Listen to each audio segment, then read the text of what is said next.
Sa ating Bible study para sa umagang ito, may kinalaman tungkol sa mga ngaral ng salita ng Diyos. No? Tulad dito, paano malalaman kung ang mga ngaral ay sa Diyos o hindi sa Diyos? Medyo maselan na paksa, pero kailangan talakayin natin. Una, tingnan natin, paano malalaman kung ang mga ngaral ay sa Diyos o hindi sa Diyos? Sa inyo natin itanong, kayo magpaliwanag muna kung ano inyong kaalaman tungkol sa bagay na ito. Paano nga ba malalaman? Ano mga hakbang o paraan para malaman kung ang isang mga ngaral daw ay sa Diyos o hindi sa Diyos? Kaya nga po muna sumagot. Si kapatid na Aset. Ano kaya ang paraan para malaman? Kapatid na Crisette. Ayan.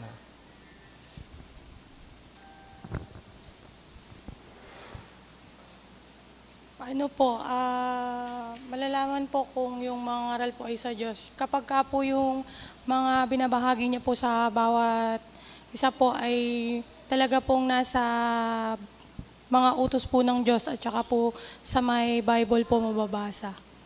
Yan. Yun yung sa mga ngaral. Yung hindi. Sabi, kasi dalawa pinagko-compare, no? Yung hindi saka yung sa Diyos. Tidna Lorena?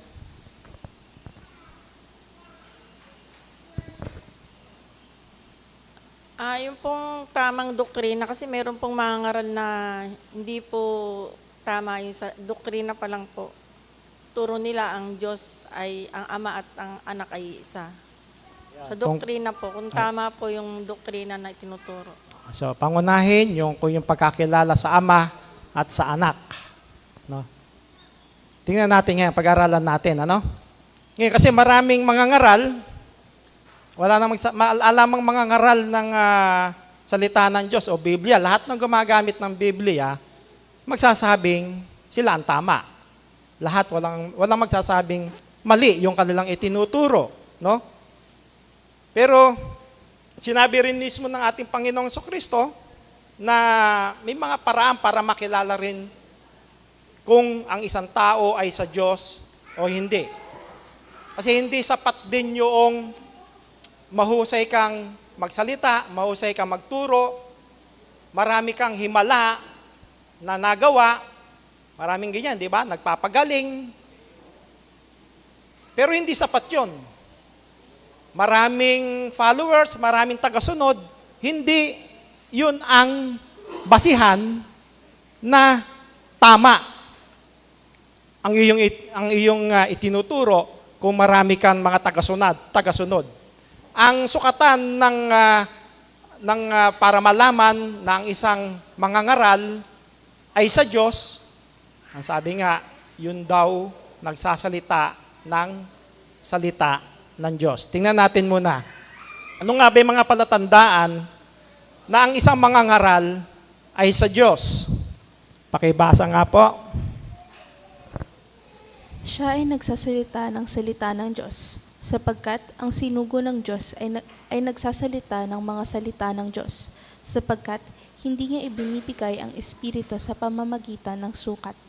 So, siya ay nagsasalita ng salita ng Diyos.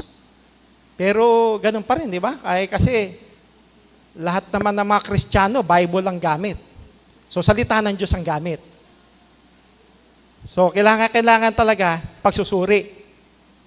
So, yung isa na basihan, yun daw sinugo ng Diyos ay nagsasalita ng mga salita ng Diyos. Na kailangan susuriin din kung yung bang kanya sinasalita ay ayon sa banal na kasulatan. Kung binasa man yung talata, tama ba yung interpretasyon doon sa talatang binasa? Ano pa? Ang sa Diyos ay nakikinig ng mga salita ng Diyos. Dahil dito'y hindi ninyo dinirinig sapagkat kayo hindi sa Diyos. Yan.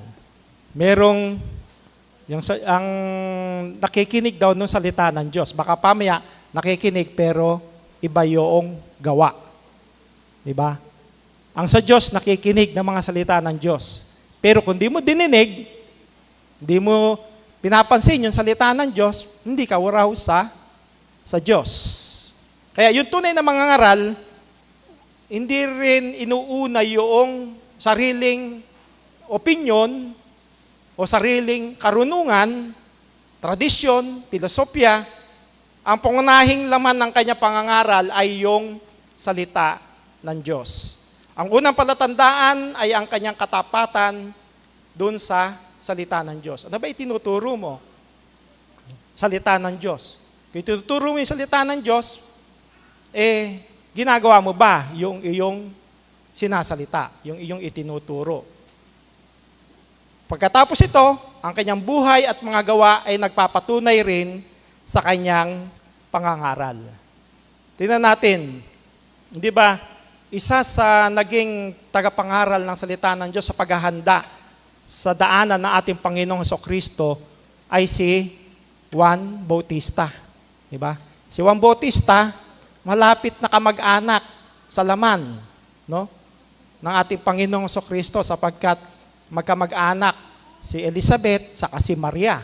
So halos ilang buwan yung tanda ni Juan Bautista sa Panginoong Jesucristo. At nung magsimulang mangaral si Juan Bautista, sino ang kanyang ipinangangaral? Sino ang kanyang ipinakikilala? Ang ating Panginoong Jesucristo. Diba? Siya yung naging daan, inihanda niya yung daan para sa ating Panginoong Jesucristo. Diba? Noong nangangaral siya, ang sabi niya, narito wika yung kordero ng Diyos na nag-aalis ng kasalanan ng sanglibutan. Diba? Siya ang naging daan para unang ipakilala ang ating Panginoong Jesucristo.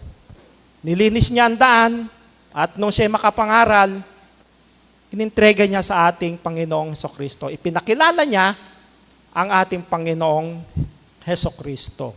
Ano pa yung sa loobin ng tunay na mangangaral dun sa salita ng Diyos? Kaya't ang bawat dumirinig ng aking mga salitang ito at ginaganap ay matutulad sa isang taong matalino na itinayo ang kanyang bahay sa ibabaw ng bato. Yan. So, sabi, siya mismo yung sumusunod doon sa salita. Ano? Ginaganap. Yung bawat dumirinig na aking mga salitang ito at ginaganap. Yun yung matalino na tao.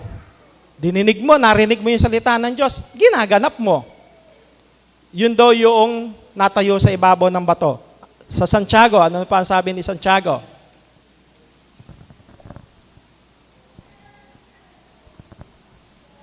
Tagatupad ng salita. Datapwat maging tagatupad kayo ng salita at huwag tagapakinig lamang, na inanyong dinadaya ang inyong sarili.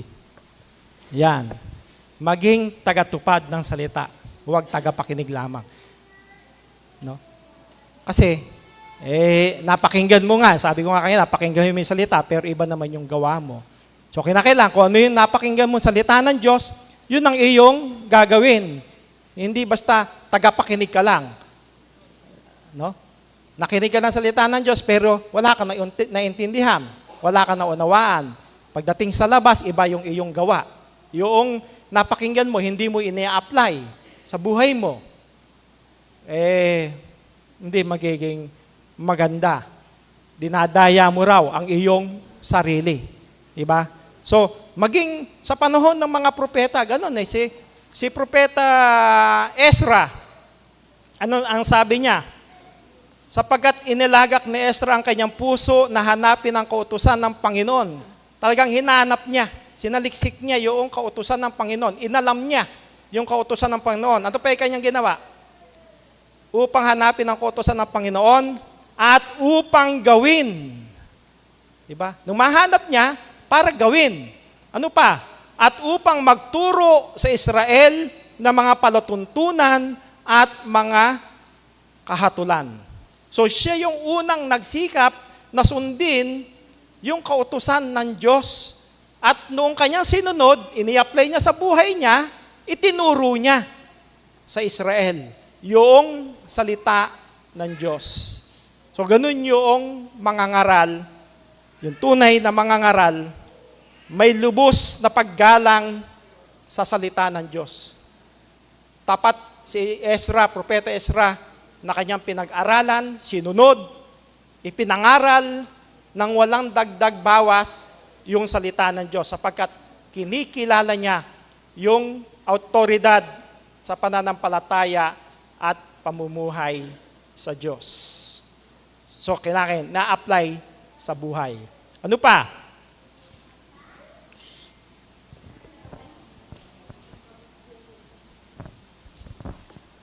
Siya ay kinakailangan dumakila, ngunit ako'y kinakailangan bumaba. Yan. Ito si Juan Bautista, no? Dalhin ang tao kay Kristo at hindi sa kanyang sarili. Ang sabi ni Juan Bautista, siya kinakailangan dumakila. Sa magandang balita, Biblia, ang banggit naman doon, kinakailangan siya maging dakila. Sino? Ang Panginoong Kristo. At ako'y mababa. Ibig sabihin, nangaral siya, hindi niya ipinangaral yung sarili niya, na siya isang propeta. Hindi niya ipinangaral na ganun. Ang ipinangaral niya, ang Panginoong Kristo, upang ang Panginoong Kristo makilala, maitaas. Di baling siya'y mababa. Diba? So nandoon yung hindi siya nagmagaling, ako mahusay ako magturo, ako ganon. Hindi eh. So siya yung naging daan para ihanda yung daan ng ating Panginoong Kristo.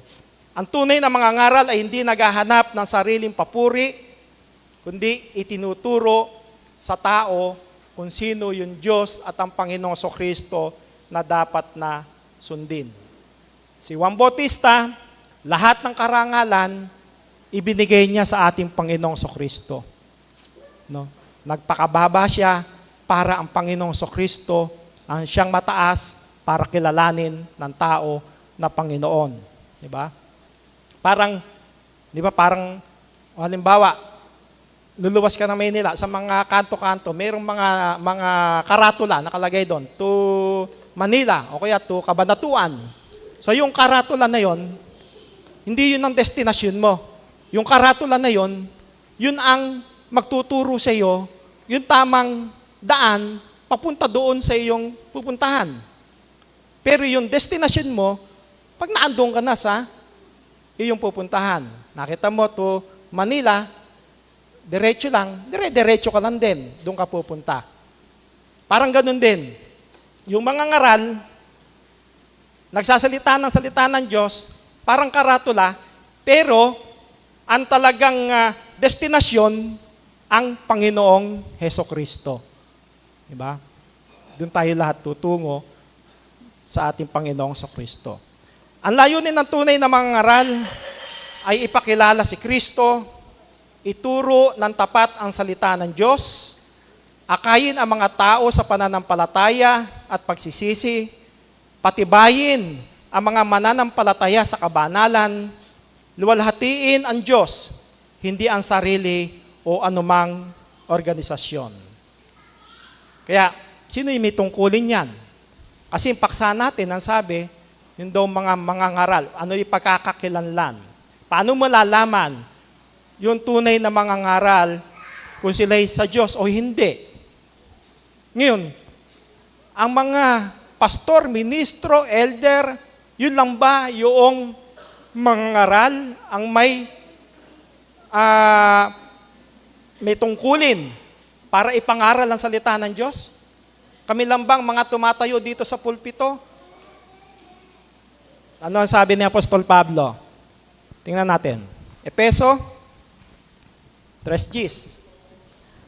Ang iglesia, upang ngayon sa pamamagitan ng iglesia ay maipakikilala sa mga pamunuan at sa mga kapangyarihan sa sangkalangitan ang kapuspusan ng karunungan ng Diyos. So tayong lahat nandito sa iglesia. Di ba? Lahat tayo bahagi ng katawan ni Kristo. Lahat tayo kasangkap ng iglesia. Kaya lahat tayo may tungkulin at karapatan na ipangaral yung salita ng Diyos. Ang sabi, yung daw iglesia, yun na magpapakilala sa mga pamunuan, sa mga kapangyarihan, sa sangkalangitan. Sino yung pakikilala? Yung kapuspusan ng karunungan ng Diyos. Sino yung karunungan ng Diyos? Ang Panginoong Jesucristo, ang karunungan ng Diyos. Kaya ang buong iglesia may tungkulin na ipangaral ang Panginoong Jesucristo. Kung paanong si Juan Bautista, ipinangaral niya ang Panginoong Jesucristo, ipinakilala niya sa mga tao, gayon din naman tayo. Ang buong iglesia, hindi lang ang mga pastor, ministro, elder ang siyang may katungkulan na ipangaral, ipakilala sa lahat ng tao sa sanlibutan ang kapuspusan ng karunungan ng Diyos. So lahat tayo, di ba? So yun ang tungkulin ng bawat isa sa atin. Ngayon, paano naman makikilala yung huwad na mga ngaral?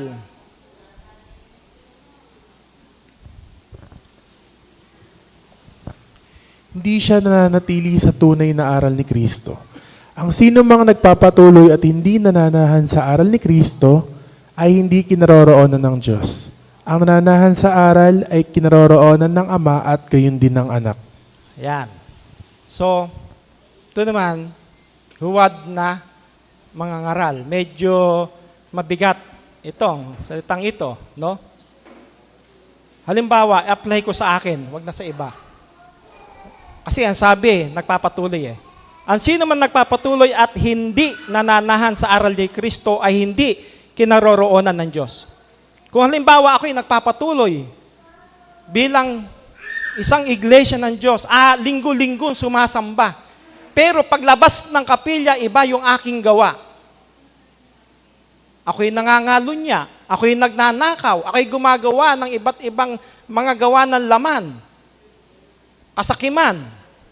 Ang sabi ng banal na kasulatan, hindi kinaroroonan ng Diyos. Hindi ko naman tamang ginagawa kay tungkol tuwing linggo, pero iba naman yung aking gawa, iba yung aking pagkakilala sa Diyos. Hindi ako nananahan doon sa mga doktrina sa loob ng iglesia. Hindi raw kinaroroonan ng Diyos. Ang nananahan sa aral ay kinaroroonan ng Ama at gayon din ng Anak. Kaya kinakailangan nananahan ka sa aral. Kaya in-apply ko na sa akin, no, na kung ganun ang mangyayari, nagpapatuloy man ako, pero hindi man ako nananahan sa aral, hindi ako kalulugdan ng Diyos. Hindi ako karoroonan ng Ama at ng Anak. Sapagkat ang kinaroroonan ng Ama at ng Anak, yung nananahan sa aral. Yung isinasa kabuhayan, yung turot aral ng Diyos. Yung mga doktrina sa iglesia, mga aral ng Diyos, nakikita sa pamumuhay ng bawat isa sa atin. Pero pagka linggo lang tayo banal, iba yung gawa natin sa labas, yun ang sabi ng banal na kasulatan, hindi raw kinaroroonan ng Ama at ng Anak. So, maaring maganda ang pananalita, maaring maraming sumusunod, ngunit iba ang kanyang aral kaysa kay Kristo, hindi siya dapat sundin. Diba? Magiging huwad na mga ngaral. Diba? Parang sa mga telebisyon, mga balita, maraming laging lumalabas na gano'n, mga fake na, lalo na sa gamot, diba? May mga fake na gamot, binebenta sa iba't ibang mga drugstore, mas mura. Kung titingnan mo, susuriin mo yung mga box, halos pareho. Diba? Meron lang konting-konting pagkakaiba. Pero pagka yung fake ang iyong nainom, gagaling ka kaya?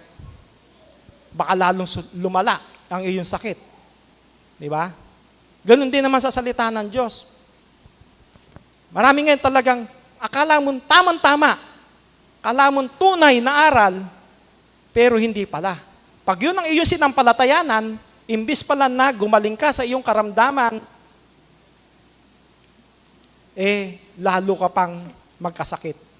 lalo ka pang magkasala laban sa Diyos. Diba? So, kailangan talaga nung pagsusuri. Sapagkat yung salita ng Diyos, ang gamot natin upang tayo manatiling malakas sa ating pananampalataya. Kapag hindi na yung tunay na salita ng Diyos ang ating pinakinggan at sinampalatayanan, mapapahamak tayo. Ano pa yung ilang palatandaan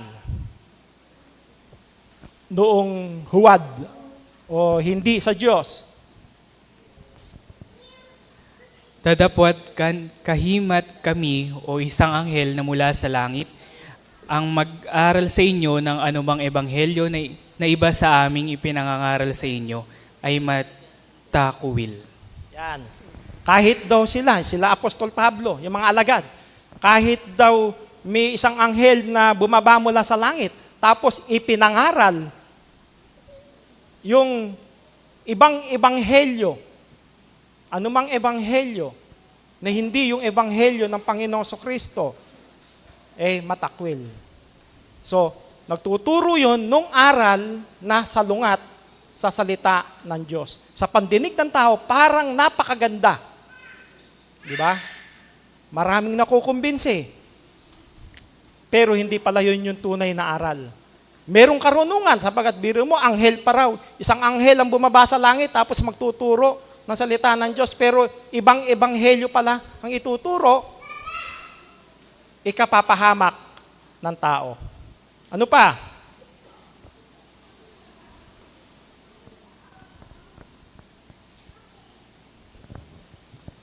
Ang kanyang buhay ay taliwa sa kanyang itinuro. Ikaw na nagtuturo sa iba, hindi mo tinuturuan ang iyong sarili. Ikaw na nagsasabing huwag magnakaw, nagnanakaw ka. Ikaw na nagsasabing huwag mangalunya, nangangalunya ka. Ayan. So, gaya na sabi ko kanina, inihalimbawa ko na yung sarili ko, kung yung kanyang buhay, taliwas dun sa kanyang itinuturo. Tinuturo mo yung salita ng Diyos, pero ikaw mismo hindi mo ginagawa yung iyong itinuturo. Ang sabi, nagtuturo ka na nagsasabing huwag magnakaw, pero ikaw mismo nagnanakaw. Nagsasabi kang huwag mangalunya, ikaw mismo nangangalunya. Paano yun? Diba?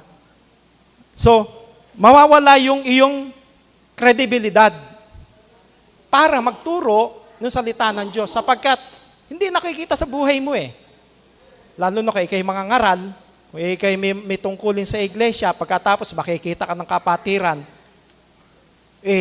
nandun sa ganung sinabi ni Apostol Pablo, nagnanakaw ka, nangangalunya ka, pero itinuturo naman na huwag mong gagawin yung mga bagay na yan, pero sa iyo nakikita mismo, paano yun? Balik sa'yo, backfire sa'yo. Diba? So, hindi ka, gaya ng sabi doon sa ikalawang 1:9 kanina, hindi ro kinaroroonan ng ama at ng anak.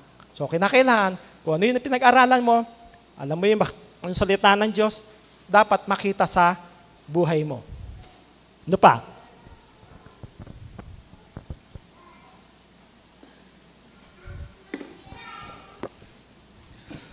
Ngunit may nagsilita din naman sa bayan ng mga bulaang propeta na kaya naman sa inyo'y magkakaroon ng mga bulaang guro ng mga papasok sa lihim ng mga nakakapahamak ng mga hidwang pananampalataya. Natatwa pati ang Panginoon na bumili sa kanila ng mga tataglay sa kanilang sarili ng madaling pagkapahamak at maraming magsisisunod sa kanilang mga gawang mahahalay dahil sa kanila pagsasalita ng masamang daan na katotohanan at sa kasakamihan sa mga pakunwaring salita ay pangangalakal kayo na ang hatol nga sa kanila mula ng una ay hindi nagluluwat at ang kanilang kapahamakan ay hindi mangungupiling. Ayun, sabi, namumuhay daw para sa sariling kapakinabangan. So maraming magsisilitaw. Hula yan no? Maraming magsisilitaw na talaga mga bulaang propeta, hindi ba yun din ang binanggit ng Panginoong Kristo? Sabi pa nga niya, bulaang Kristo. Bulaang propeta ang mga magsisilitaw. para magpahamak, lihim, na mga magpapakunwari. Nasa kanila yung hidwang pananampalataya na mismo ang Panginoong Kristo ikinakaila, itinatatwa, maging sa kanilang mga gawa. Diba? Maraming magsisusunod sa kanilang mga gawang mahalay. At sabi pa nga, ipangangalakal kayo. Diba kaya nangyayari sa sanlibutan ngayon? Pangangalakal kayo, sabi. Marami ngayon. Bagay, hindi man tayo tumutuligsa, kundi nanonood tayo ng mga balita, merong ganyan, di ba? Mga lumbas na mga balita, yung dalawa nga ngayon nakakulong na nangangaral ng salita ng Diyos. Meron pa mga talagang, sabi nung banal na kasulatan, ipangangalakal kayo. Nangyayari talaga yan. No? Ipinangangalakal yung kapatiran. Maraming ganun na nahuhuli sa mga balita. Merong mga humihingi ng tulong sa mga airport, sa ibang bansa. Meron nga doon, napanood ako sa YouTube, hinahabol ng isang vlogger din, hinahanapan yung humihingi ng mga tulong sa airport, bawat dumating, hinihingan ng tulong. Hinahanapan siya ng kasulatan na legal yung kanyang ginagawa, walang maibigay. Kanino ka kang miyembro, walang ayaw magsalita. So ibig sabihin talagang nandoon. Tama na may sinasabi ni Apostol Pedro, talagang ipangangalakal kayo, wika. Mga sa pamamagitan ng kanilang wikang mga mapakunwari, no? Na mga aksyon na tila totoo pero para lamang sa sariling kapakinabangan. Ano pa?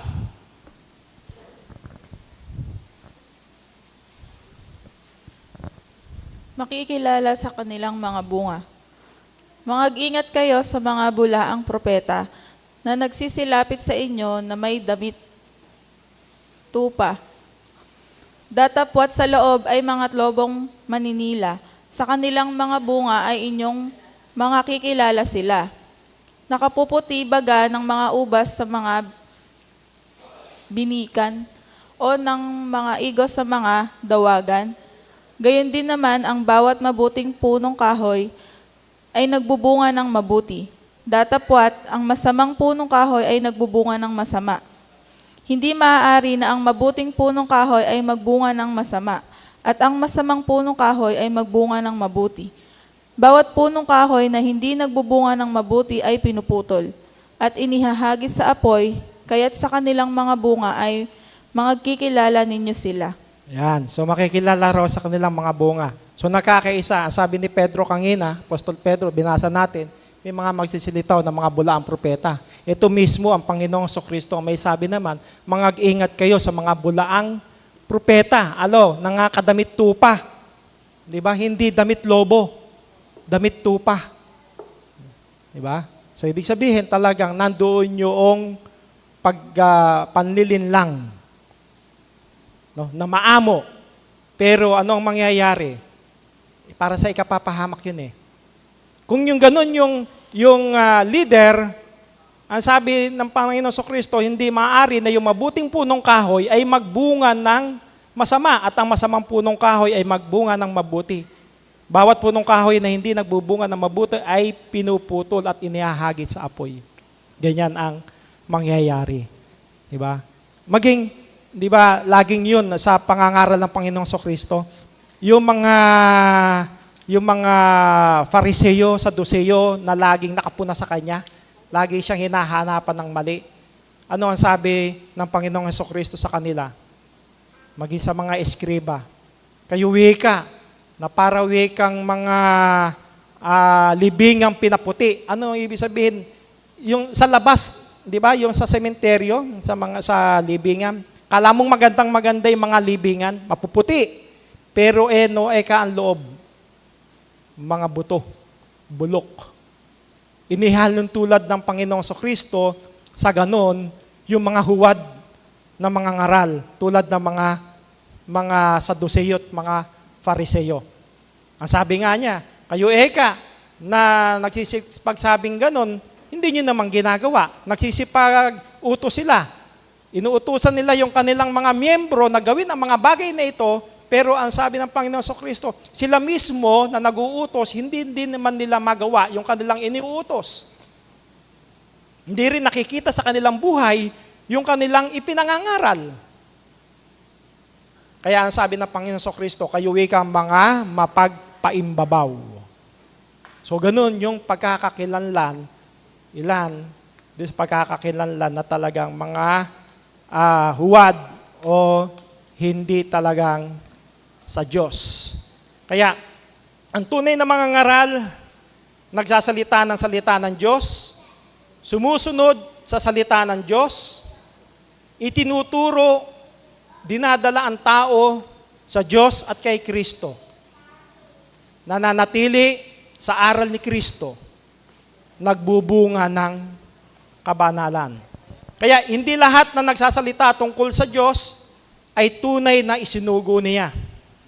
Kaya't bilang mga mananampalataya, huwag tayong maging padalos-dalos sa pagtanggap ng bawat aral. Suriin natin ang bawat mga ngaral ayon sa salita ng Diyos, sapagkat ang Biblia ang ating pinakamataas na pamantayan. Huwag tayong magpadala sa husay ng pananalita, kasikatan, o dami ng tagasunod ng isang mga ngaral. Sa halip, tingnan natin kung ang kanyang itinuturo ay naaayon sa kasulatan. Kung ang kanyang buhay ay sumasalamin sa kanyang ipinangangaral. At kung ang kanyang layunin ay luwalhatiin ng Diyos at hindi ang sarili ang kanyang itaas. Kaya maging mga mananampalatayang mapanuri, mapanalanginin, at masigasig sa pag-aaral ng kasulatan. Kapag alam natin ang katotohanan ng salita ng Diyos, hindi tayo madaling maililigaw ng maling aral o huwad na mga ngaral. Tulad ng mga taga-Berea, suriin natin araw-araw ang kasulatan upang matiyak na ang ating pinaniniwalaan ay tunay na ayon sa kalooban ng Diyos. Sapagkat ang Diyos ay nalulugod sa mga naghahanap ng katotohanan na may kababaang loob at katapatan. Kaya sa atin, alam natin talagang naandito tayo sa tama, sa Iglesia ng Diyos na pinangunguluhan ng Panginoon Kristo. Kailangan lang makita sa atin, sa ating buhay, na araw-araw natin pamumuhay sa sanlibutan, yung bawat salita ng Diyos, ginagawa natin. No? Sinusunod natin. Hindi taliwas doon sa ating natutunan yung ating mga gawa. Kaya, nakikita tayo sa paggawa ng kabanalan. Kasi sabi, di ba, kayo ang ilaw ng sanlibutan. Sa atin nakatingin, nakikita, yung liwanag. So, sana liwanag yung makita sa atin, hindi yung malamlam na, papadilim na, kundi nananatiling maliwanag sa harapan ng lahat ng tao. Sa pamamagitan ng ating mabuting mga gawa, mabuting kabuhayan dito sa sanlibutan. So, yun po yung ating paksa para sa umagang ito na pagkakakilanlan ng tunay na mga ngaral at ng hindi. Kung sila'y sa Diyos o hindi sa Diyos. Pero po kayong gustong i-share, itanong. Kung wala po, ay akin pong ipinagkakaloob sa ating mahal na diakono. Maraming salamat, Elder Ferdinand de Lorido, para sa pagliliwanag ng ating Bible study. At sa ating pong pagpapatuloy, tayo po ay makinig ng isang intermission. Ito po ay pinaghandaan ng ating mga mahal na kapatid, ang Angeles Domingo family.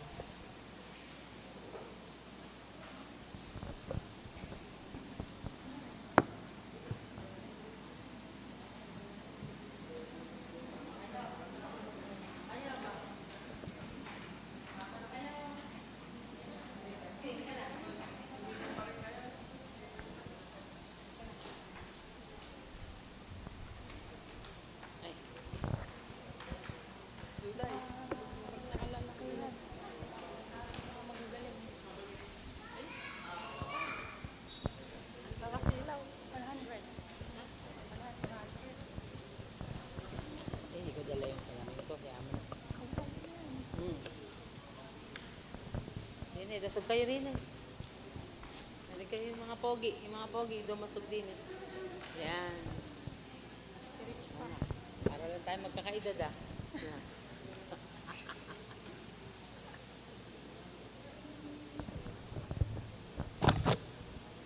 Handa ah. Paghanda ang mabuti ah. Yes.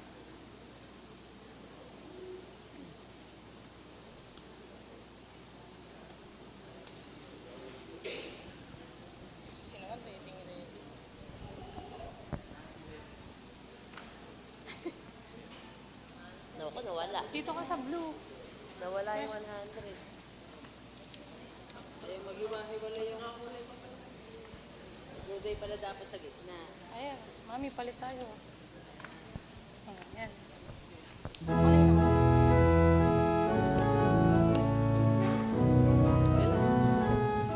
Kailan ka sasama?